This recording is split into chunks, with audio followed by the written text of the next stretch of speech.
Bonjour à vous, aujourd'hui nous allons aborder une nouvelle notion, on va traiter des changements d'état, plus particulièrement de la différence entre changement d'état d'un corps pur et le changement d'état d'un mélange.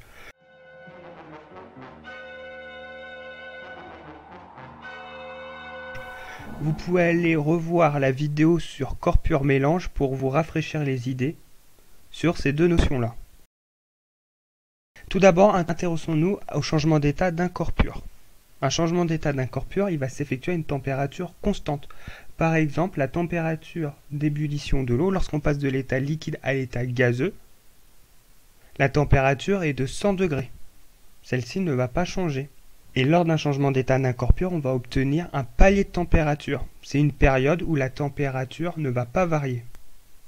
Et on va pouvoir identifier un corps pur, justement, à partir de cette température de changement d'état.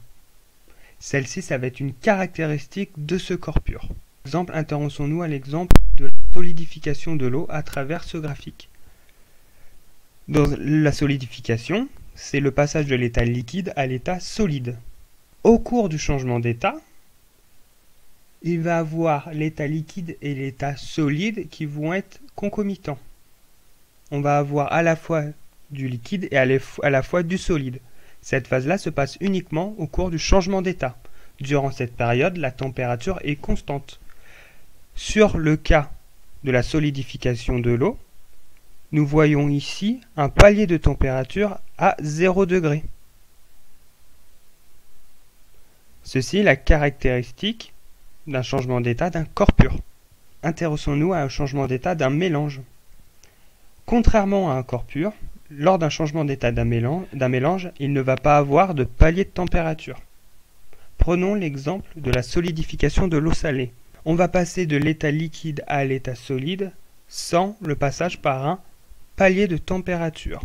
On voit qu'on a toujours une diminution de la température au cours du temps.